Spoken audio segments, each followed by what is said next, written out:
Okay, so if you don't mind telling me your name, your birth date, and where you were born. W.H. Womack. And what now? And when were you born? 8/4, 22, August the 4th, 22. And were you born in JS? No, I was born in Walthall County. They tell me now. Down over 27 back then, you know. They said there was a little log house out there. That's what they showed me one time after I got up bigger, you know. That's where I was born. Walthall County. Right there, it's not too far down from Lawrence County. And what did your parents do for a living? They farmed. They were back then in the Depression, That's all people knew back then and trying to stay alive. Were they sharecroppers? Sharecroppers were the other fella. We was poor people. Didn't have nothing. That's the way I was growing up. Now, were y'all church-going folks? And if so, what church did y'all go to? When we could. Didn't have time to go to nowhere, hardly. We had to work all the time. But it was the Baptist church at that time.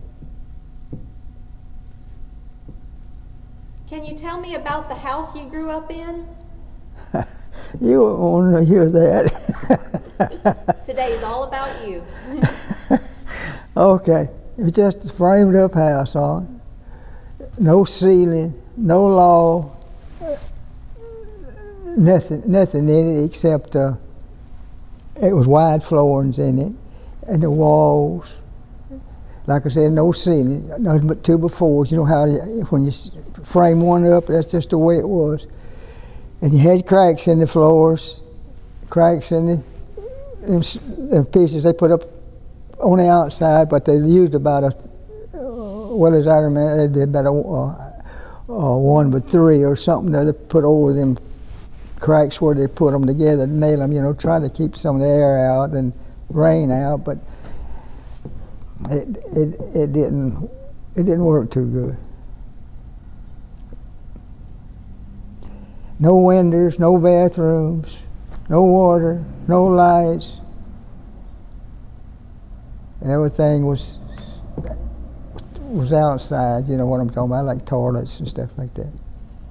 So I'm sure there were times where you had to go without things. Plenty of days. What were some of the things your family did together when you weren't working?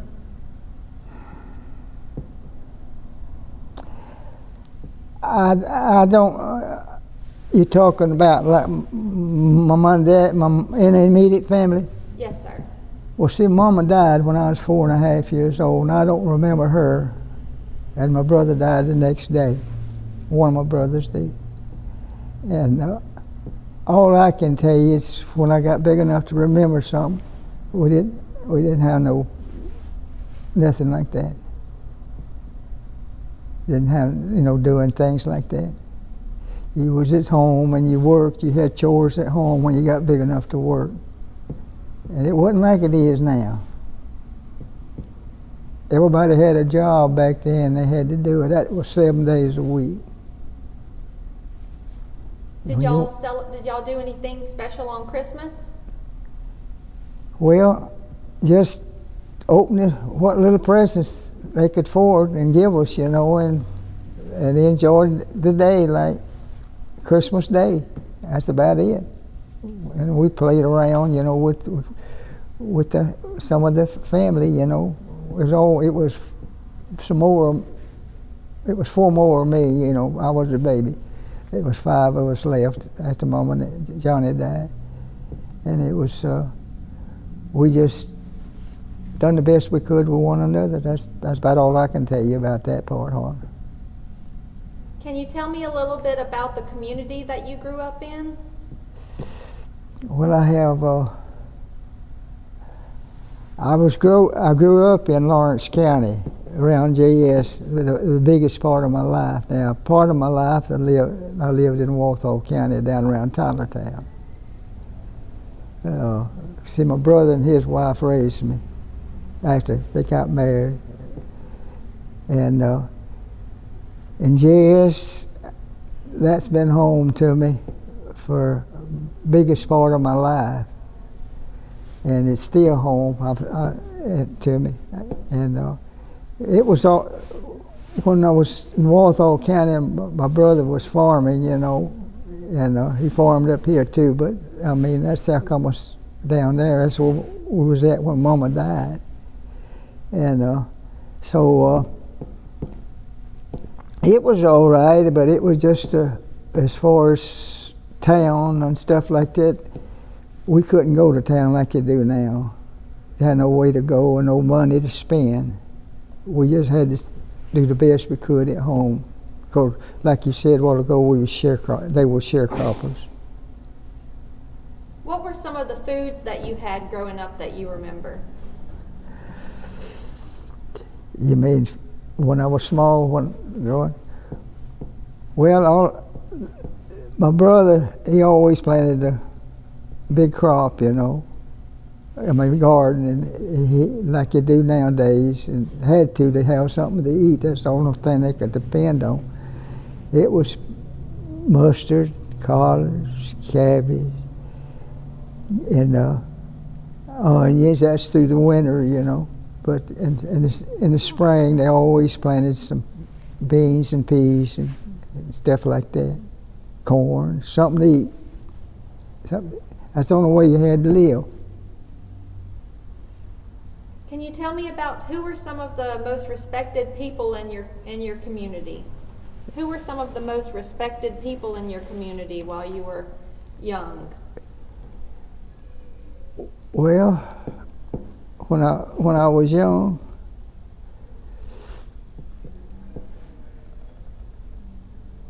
well, the only way I can answer that is like my neighbors, my friends, and my family, and my preachers, you want to call them that, ministers, and people like that. Of course, back when I was coming up, neighbors was neighbors. If you had a need, they were there. I mean, they're to help you, not just to come to see you. They stayed with you. If some of you got sick, they were there to sit up with you. If you died, they was there to sit up with the corpse. And it's just a lot of difference then than it is now. But now people don't know what hard times is. Because when somebody got sick, nobody to see to them but the family back then. Or either when they broke up housekeeping, they call it, the family taking care of the other one till they died. That's the kind of life that I was raised in. Can you tell me about the school you attended? Can you tell me about schooling for you? Schooling? Well, you want me to start at grammar school? You want me going up to high school? Yes, sir. Well, I started at JS grammar school. And that's where I finished my high school at JS. But I started at JS, my grammar student. Miss R. Spore, do you ever hear her name? She was a grammar school teacher. And she taught all the little folks. And we had to walk back then to school. No, you had to walk to get to school. We got to school. When you had school, we had no lights, no water, had wood stoves, no bathrooms. They had toilets outside, one for the ladies and one for the men. And that's the way it was for us, and not only the little people, but everybody back then. But Miss R, she was a real good teacher. I remember that because some of the little kids, you know, they was mischievous.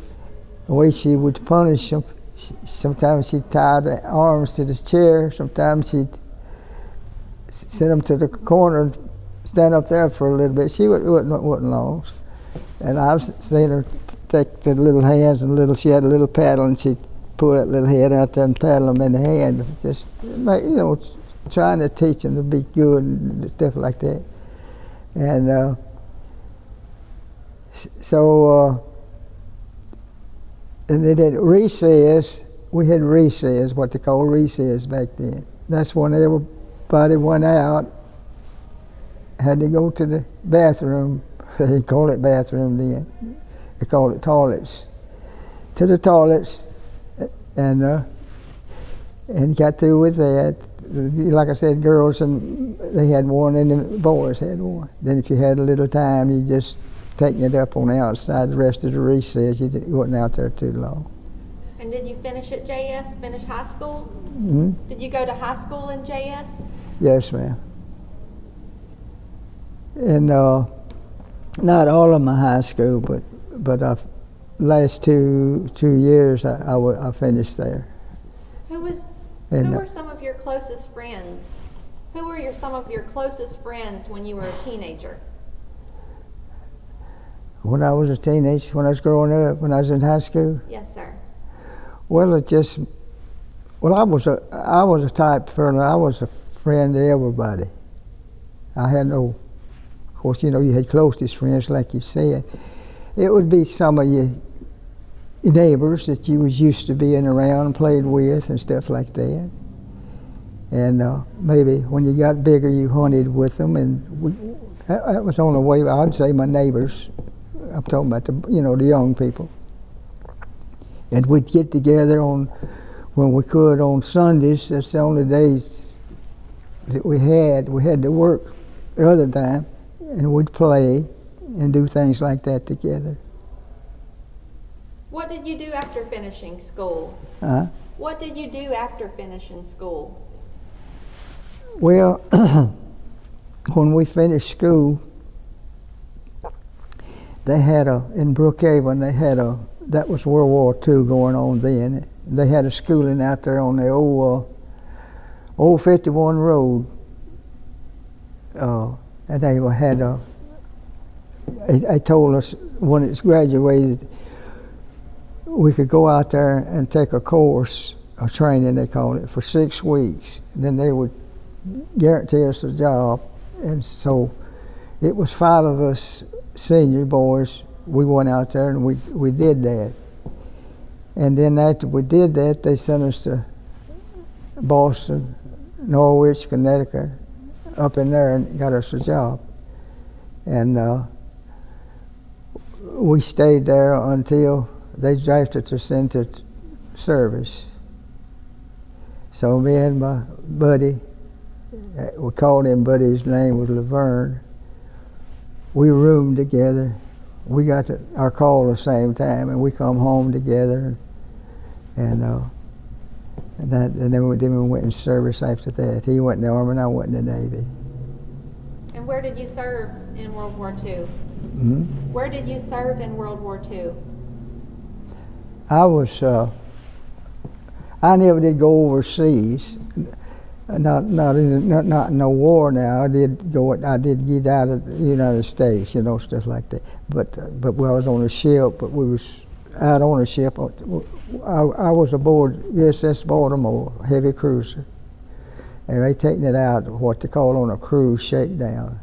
And we was out, I don't know, for several months out there. But I was in mostly, like I said, I never did see any action, and so I'd say the Mediterranean is down in there. But how come I didn't go no further? I got sick. They call it food poisoning. We used to call it ptomaine poisoning. And one night we aboard ship, me and another guy, we was on what they call on guard. Because they had other guards on other parts of it. And they always give us a sandwich. And I just started to eat a half of one. I didn't eat about a fourth of mine. And I gave the other to the boy. Well, that I got ptomaine poison from that. That like to kill me. And I could never overcome that. I mean, even after I got out, I couldn't eat just anything. I couldn't go out and eat. Couldn't do nothing. My wife had a time trying to fix something that wouldn't make me sick. Can you tell me a little bit about your wife? How did y'all meet? Well, she was me and her was in the same school there at JS, and I knew her for fixed to tell you what I fixed to tell you. We was all in the study room and everything like that, but I never did have any conversations with her, just knew her, And I used to wink at her once in a while in the study hall. She'd wink back. And so we had a basketball game going on one time up out there. They used to have a big gym out there at JS, And I asked her that night, I said, how about can I walk you home? And she said, yeah. She didn't live about a block down there. And that's how we got together. And we stayed together until she died. Later on we married, And so that's how we really we never did quit going together then after that. What was it like raising kids in Lawrence County? Well, I only had one, but it was wonderful. It was wonderful. Where I lived, I raised her right where I lived. See, I've been living where I'm living over 30 years. And that's where she was raised. And it was wonderful because things was different back then. And of course, me and my wife, we taught her to do right, live right, and brought her up right. And but she never did give us any problem in that.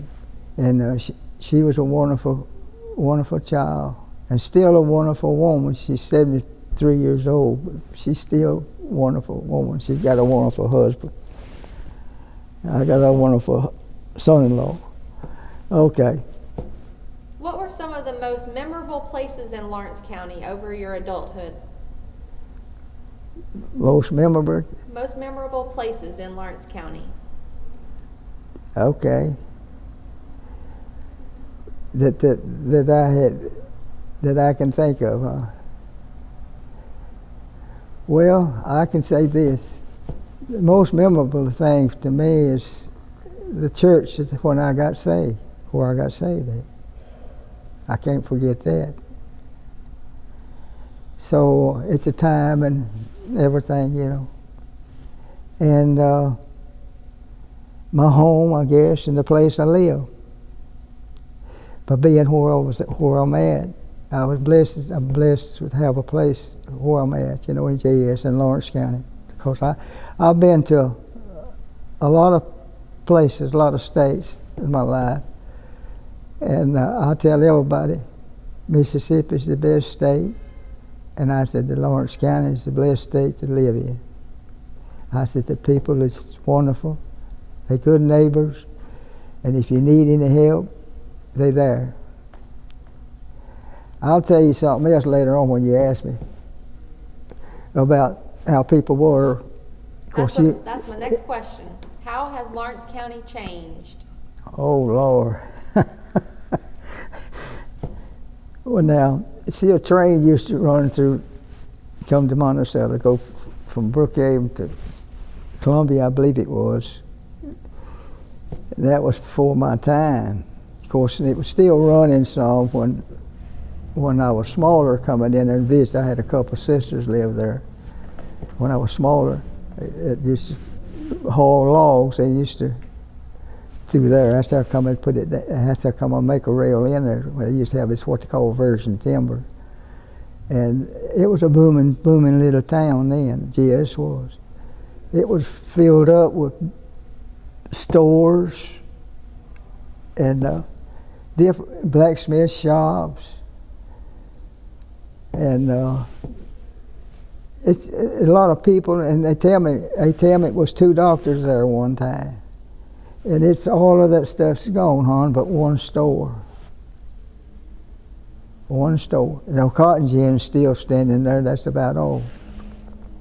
And that's how it's changed. It's nothing to it. It's just some people lives there, and that's it. Now, it's got, like as I said, one store there now. But it's it's a booming store. It does the business.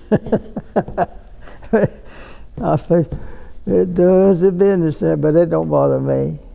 What do you miss about the past? Well, what I remember about the past, What do you miss about it? that I don't have to live like I did coming up. You know what I'm talking about, sharecropping. Of course, I wasn't big enough to sharecrop at that time, but I had a hard time.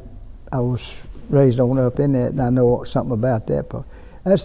I'm glad I don't have to do that, but I'm glad I don't have to do it. So I miss that I don't have to do it. That's what I'm talking about. Do you remember your first contact with a television set or a computer? Well, the first television I had is after me and my wife married. That way we didn't have no television when we were married. That was in the 50s, I guess. And I don't know about no computer. I never heard about a computer at that time.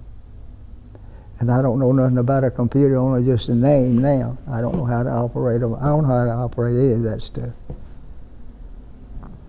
What is your best piece of advice? To who? To whomever you would like to direct the advice.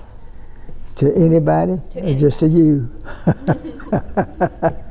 Oh, I'm picking on. Oh, all I can tell a person on, if they want to have a good life, is to get that soul right first, and live right, and do right. And God will bless you. And just don't get out in this world and do like most people do now. You know, get into dope and all that stuff. But I'd advise them not to never get